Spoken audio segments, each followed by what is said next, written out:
Hey, Chris, I wanted to ask you. You were in Athens this past weekend, got a chance to watch Georgia, and now you're going to go watch Clemson back-to-back Saturday nights, two of the best defenses in the country. What did you see from Georgia's defense that you think makes them special, and where do they compare with Clemson at the end of the day on the defensive side of the ball? Yeah, I want to see Clemson. I mean, there's a lot of new faces. We know how they've recruited. You know what Venables brings to it. You know what the potential is for those players. I want to see them. Obviously, I watched the Virginia game.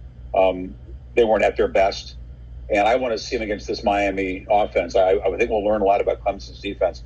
I mean, what's not to be impressed about Georgia? I mean, I don't think people got upset when I said, no name defense. That's not intended as an insult. I mean, the coaches at Georgia characterize it as a defense that's about collective energy, not a couple of stars. Of course, there are guys on draft boards. Of course, there are guys who are going to be playing at the next level. But it's not a defense that's dominated by a Roquan Smith or one or two personalities. That's a strength to me.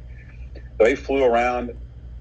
They rattled, they frustrated, and I thought they killed Auburn's will very early in the game, which may say something about Auburn as well as what it says about Georgia's defense. But they play hard, they play smart, they play together, they have some depth.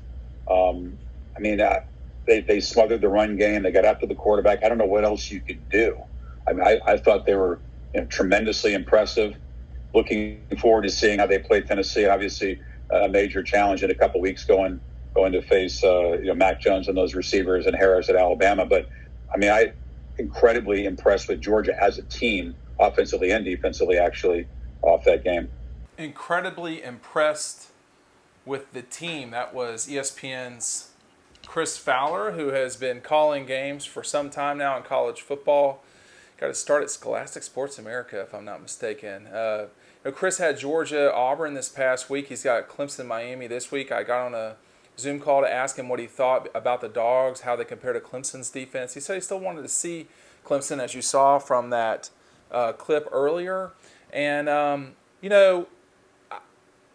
that he talked to us. Now, I know part of his job is sort of not running anybody down, and that is definitely part of being a play-by-play guy. You don't want to take too many sides because inevitably you'll be calling someone else's game. But you could tell he was impressed with what Georgia did against Auburn and looking forward. I mean, there's no question they've got a giant challenge against Alabama coming up. But I thought the part to me that was curious was in me asking him about the defense, he meandered his way into the offense and without saying it, basically said that Auburn quit during the game and that Georgia was the reason why. That's something that Matt DeBerry talked about as well over on Dog Post. If you're not a member of the site, you should definitely check it out. If you're not a member of our newsletter, you should definitely be taking advantage of that at the end of the video. But when you talk with guys that are national guys like Chris Fowler or Kirk Herbstreit, people like that, they look at things from a 40,000 foot view. What does this team look like in comparison to others? And you could tell that he is very impressed with the Dogs. The other thing that was kind of interesting, in the grand scheme of things here is Disney is in the running, if not the leader, if not they've already completed the deal to get the SEC in a couple of years.